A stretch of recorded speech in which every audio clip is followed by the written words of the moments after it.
सोचिए, एक ऐसा देश जो हर वक्त पानी की कमी से जूझ रहा हो, जहां किसान आसमान की तरफ देखकर बारिश की दुआ मांगते हों और लोग प्यास बुझाने के लिए बूंद बूंद पानी तरसते हों। लेकिन अचानक उसी देश पर पानी का ऐसा हमला होता है कि लाखों लोग डूब जाते हैं, फसलें बर्बाद हो जाती हैं और पूरा सिस्टम घुटनों पर आ जाता है। जी हाँ, यह कहानी पाकिस्तान की है। पानी की कमी की शिकायत करने वाला पाकिस्तान अब भारत से छोड़े गए पानी के कारण बाढ़ में डूब गया। लेकिन असली ट्विस्ट यह है कि यह कोई साधारण बाढ़ नहीं थी, यह एक भू राजनीतिक चेतावनी थी। भारत ने पानी छोड़ा, पाकिस्तान डूब गया और दुनिया ने देखा कि 20वीं सदी की लड़ाई तेल और गैस पर थी, लेकिन 21वीं सदी की सबसे बड़ी जंग पानी पर लड़ी जाएगी। अब सवाल यह है कि क्या भारत ने वाकई पानी को हथियार की तरह इस्तेमाल किया या यह सिर्फ प्रकृति का खेल था? और सबसे बड़ा सवाल यह, क्या पाकिस्तान का भविष्य पानी की इस जंग में पहले से तय हो चुका है? आइए इस पूरी कहानी को गहराई से समझते हैं। हाल ही में आई बाढ़ ने पाकिस्तान के पंजाब प्रांत को तबाह कर दिया। नदियां किनारे तोड़कर शहरों में घुस गईं, खेतों में खड़ी फसलें चंद घंटों में बह गईं, स्कूल, मस्जिदें, घर सब पानी में समा गए। सिर्फ 2 दिनों में 3 लाख से ज्यादा लोग बेघर हो गए। सेना और रेस्क्यू एजेंसियां हेलीकॉप्टर से लोगों को निकालने की कोशिश करती रहीं, लेकिन पानी का बहाव इतना तेज था कि कई जगह पहुंचना ही नामुमकिन हो गया। पाकिस्तान की मीडिया चिल्लाने लगी, भारत ने पानी छोड़कर पाकिस्तान को डुबो दिया, लेकिन असली सच कुछ और था। भारत के उत्तरी राज्यों में लगातार बारिश हो रही थी। हिमालय के ग्लेशियरों से बर्फ तेजी से पिघल रही थी। पंजाब और हिमाचल के डैम अपनी सीमा तक भर गए थे। अगर भारत पानी को रोकता तो खुद पंजाब, हरियाणा और उत्तर प्रदेश के लाखों लोग डूब जाते। इसीलिए भारत ने पानी छोड़ा, लेकिन छोड़े गए इस पानी ने पाकिस्तान में कहर बरपा दिया। भारत ने पाकिस्तान को पहले से अलर्ट भी किया था। बाकायदा आधिकारिक चैनलों से सूचना दी गई कि डैम से पानी छोड़ा जाएगा, सावधानी बरतें। लेकिन पाकिस्तान की प्रशासनिक मशीनरी इतनी कमजोर साबित हुई कि वह समय रहते कोई तैयारी ही नहीं कर सकी।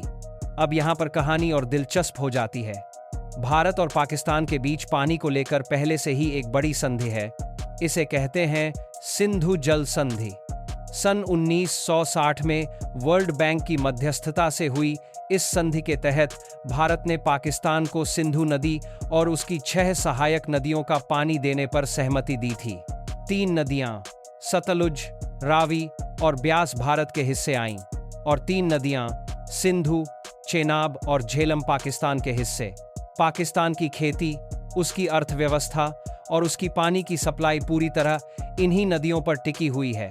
लेकिन अब भारत ने इस संधि को अस्थायी रूप से निलंबित कर दिया है, यानी पाकिस्तान की सबसे बड़ी जीवन रेखा अब खतरे में है। और यही वजह है कि पाकिस्तान में डर है। कभी पानी की कमी और कभी बाढ़, दोनों ही उसके लिए जानलेवा हैं। सोचिए, पाकिस्तान 2 तरफ से फंसा हुआ है। एक तरफ अगर भारत पानी रोक लेता है तो पाकिस्तान के खेत सूख जाएंगे, ट्यूबवेल बेकार हो जाएंगे और करोड़ों किसान सड़क पर आ जाएंगे। दूसरी तरफ अगर बारिश और बर्फबारी के कारण भारत को पानी छोड़ना पड़े तो पाकिस्तान में बाढ़ आ जाएगी और पूरा देश डूब जाएगा। यानी पाकिस्तान के लिए दोनों रास्ते मौत की ओर जाते हैं। और यही भारत का सबसे बड़ा स्ट्रैटेजिक एडवांटेज है। अब बड़ा सवाल यही है, क्या भारत जानबूझकर पानी को हथियार की तरह इस्तेमाल करेगा? विशेषज्ञों का मानना है कि आने वाली सदी पानी की होगी। जैसे 20वीं सदी तेल की राजनीति और जंग से भरी रही, वैसे ही 21वीं सदी पानी की जंग से भरी होगी।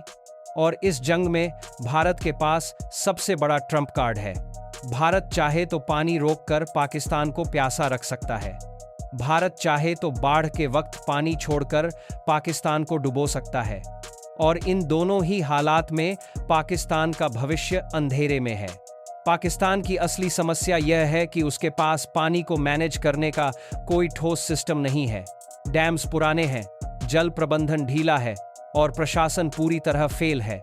नतीजा यह है कि कभी सूखे से जूझता है, कभी बाढ़ से। उधर भारत लगातार अपने डैम्स को मॉडर्नाइज कर रहा है, पानी स्टोरेज क्षमता बढ़ा रहा है और ग्लेशियर मेल्टिंग के खतरे को भी स्मार्ट टेक्नोलॉजी से मॉनिटर कर रहा है। यानी साफ है, अगर भविष्य में पानी हथियार बनेगा तो भारत उसके इस्तेमाल में मास्टर होगा और पाकिस्तान सिर्फ शिकार। यहाँ एक और दिलचस्प पहलू है, दुनिया की नज़र अब पानी पर है। जैसे तेल के लिए अमेरिका और खाड़ी देशों की राजनीति तय होती थी, वैसे ही पानी के लिए दक्षिण एशिया में भारत और पाकिस्तान के बीच तनाव दुनिया की सुर्खियां बनेगा। भारत के पास ताकत है कि वह पाकिस्तान पर दबाव बना सके और पाकिस्तान के पास कोई रास्ता नहीं बचता सिवाय गुहार लगाने के। यही वजह है कि पाकिस्तान बार बार दुनिया से अपील कर रहा है कि भारत को सिंधु जल संधि बहाल करनी चाहिए। लेकिन भारत अब पहले लगाई है, बार बार है पाकिस्तान के पास पाकिस्तान पर दबाव बना सके, आपसे कहीं ज्यादा सख्त है। अब यहाँ एक मानवीय पहलू भी है। जब भारत ने पानी छोड़ा तो वह सिर्फ अपने नागरिकों की सुरक्षा के लिए था। अगर भारत अपने डैम्स से पानी नहीं छोड़ता तो उसके अपने लाखों लोग डूब जाते। इसलिए भारत ने जिम्मेदारी दिखाई और पहले से अलर्ट देकर पानी छोड़ा। लेकिन पाकिस्तान का सिस्टम इतना कमजोर था कि वह इसे संभाल ही नहीं पाया।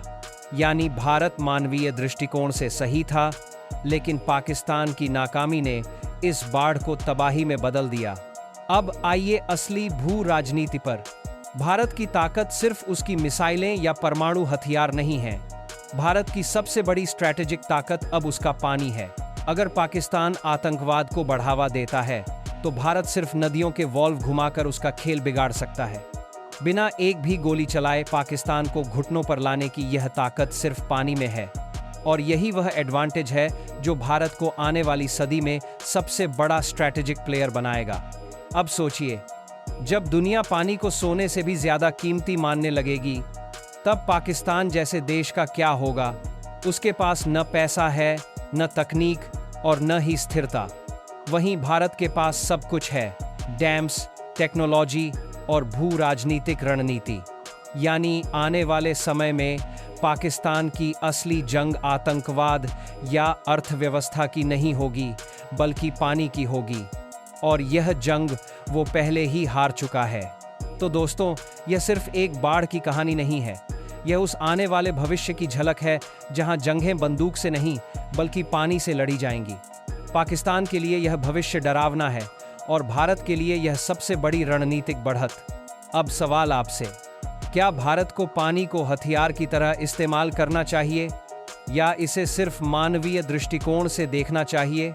अगर आपको यह वीडियो जानकारीपूर्ण लगा हो तो इसे शेयर ज़रूर कीजिए और कमेंट में बताइए कि आपके हिसाब से भारत की असली ताकत क्या है, उसकी सेना, उसकी मिसाइलें या उसका पानी। चैनल को सब्सक्राइब करना मत भूलिए, क्योंकि अगले एपिसोड में हम आपको दिखाएंगे कि भारत के वो कौन से गुप्त प्रोजेक्ट्स हैं जिनके जरिए वह चीन और पाकिस्तान दोनों को पानी की इस जंग में पीछे छोड़ रहा है। और यकीन मानिए, वह चीन के जरिए, पानी के जरिए। वो वीडियो देखने के बाद आप सोचेंगे, असल ताकत तो यहीं छुपी थी और हमें इसका अंदाज़ा ही नहीं था।